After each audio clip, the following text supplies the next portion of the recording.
On va reprendre donc nos tutos sur le JavaScript et je vais maintenant vous montrer comment est-ce qu'on peut fusionner des formulaires faits en HTML avec des fonctions qu'on aura écrites en JavaScript. Donc je crée une nouvelle page que je vais appeler tuto 9 et que je vais venir éditer. Donc je renomme ma page, je supprime le script qu'il y avait sur cette page et je vais pouvoir faire un formulaire. Je vais même supprimer ces balises script ici puisqu'on n'en aura pas besoin. Je vais juste créer un formulaire. Donc pour aller plus vite, je vais utiliser des balises toutes prêtes disponibles dans mon éditeur. Donc on mettra le formulaire.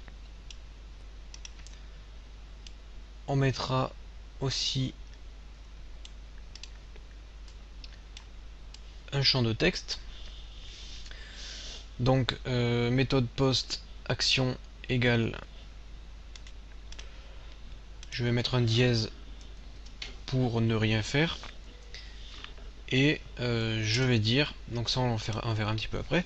Donc là je vais faire un input name égale texte 1, type égale texte. Du coup j'ai un champ de texte qui apparaît. Je vais créer un second champ de texte. Je vais aller à la ligne. Et bon, pour le moment je vais mettre encore un troisième champ de texte. De toute façon notre formulaire il servira pas à grand chose. On va le faire juste pour voir comment associer des fonctions JavaScript à notre formulaire. Je vais faire un input submit et un input reset. Donc on a trois champs de texte, reset, submit. J'enregistre, je teste. Donc je vais ouvrir ma page web.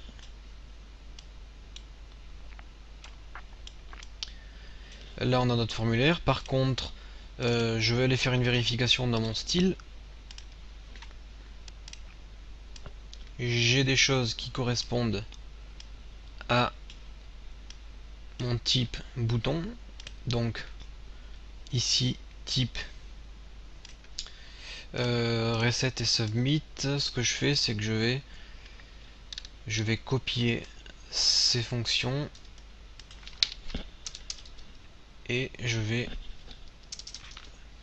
coller donc toutes ces propriétés une nouvelle fois. Reset, reset, submit et submit.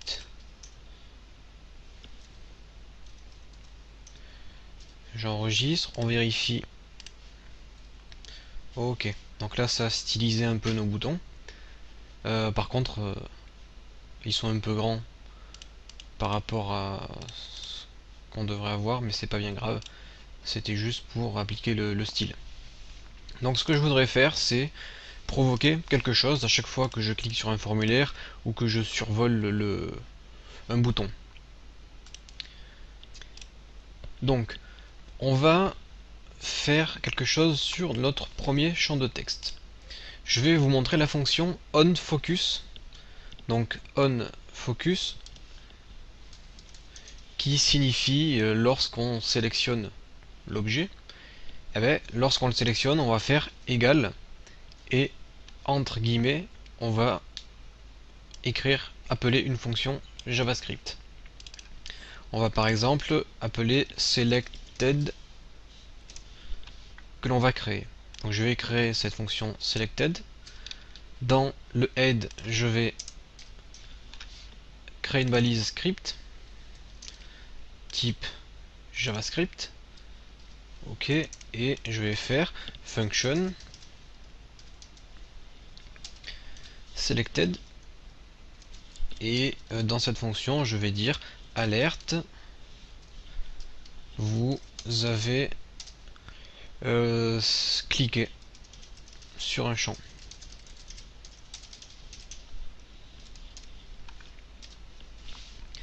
Donc lorsque je vais cliquer sur un champ de texte, on sera en focus, donc on va appeler cette fonction et cette fonction va s'exécuter. Il existe aussi la fonction onChange lorsqu'on clique ailleurs. Donc par exemple si on clique sur le lien suivant, vous pouvez faire onChange. À ce moment-là, vous faites une autre action. Là, dans la méthode post, vous pouvez utiliser une fonction qui s'appelle onSubmit. Ça veut dire lors de l'envoi. Et bien, lors de l'envoi, vous pouvez faire égal return. Et là, par exemple, par return value, on va pouvoir faire appeler une fonction qu'on aura appelée envoi, que l'on va créer. Je vais créer la fonction envoi. Donc à quoi ça sert ça? Ça sert surtout à faire des vérifications dans le formulaire, pour voir si tous les champs sont remplis, si les champs renseignés sont corrects, etc. etc.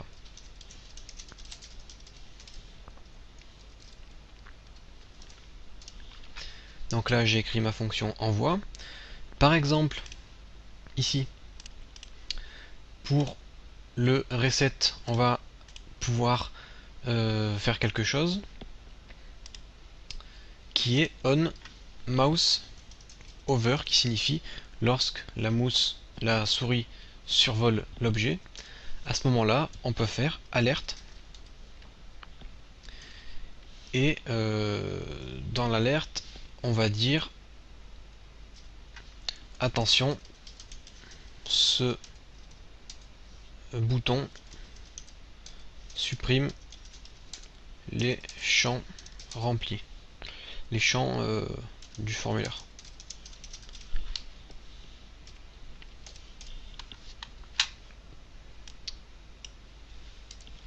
Ok.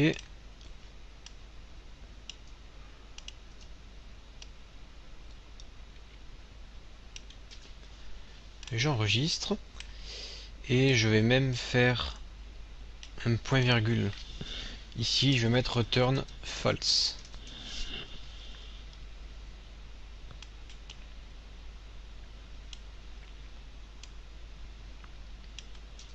Donc ça, on va voir si ça fonctionne. Je vais aller charger ma page. Et là, donc on a dit que si je clique ici, on a bien un message qui s'affiche. Vous avez cliqué sur le champ de texte. Donc là, par contre, on a une boucle infinie. On a une boucle infinie, c'est normal, puisque on n'a pas mis un return false. Et si je clique sur submit, on a formulaire envoyé. Donc ça fonctionne. La fonction onMouseOver, on va pas la placer ici. On va faire quelque chose d'un peu plus simple. On va par exemple créer un lien ahref égale tuto 8.html. Donc ça c'est la page précédente. Et c'est là qu'on va coller notre fonction onMouseOver égale alerte. Et ici on va venir marquer quelque chose. Par exemple, retourner au tuto 8.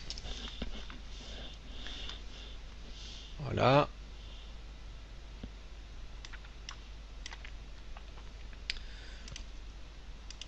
Et on met un point virgule return false. D'ailleurs j'avais fait une faute de frappe. On fait un return false pour empêcher justement la boucle infinie. Parce que si on met pas return false, une fois qu'on aura cliqué sur le lien, qu'on aura survolé le lien, et bien ce message s'affichera tout le temps.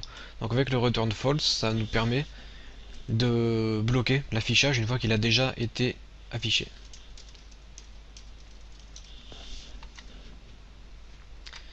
Et on a dit quoi? On a dit pareil ici, on met return false.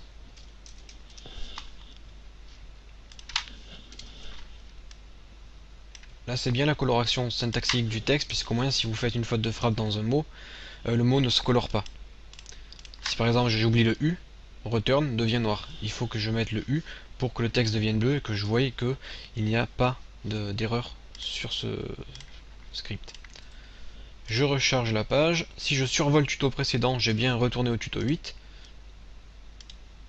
Et si je reste sur le lien, la fenêtre ne réapparaît pas. Il faut que je sorte et que je revienne pour que la fenêtre réapparaisse. Donc là, on est au tuto 8. Là, formulaire bien envoyé, ok. Vous avez cliqué sur le champ de texte, ok. Ouais. Ok. Donc là, on a encore un petit souci.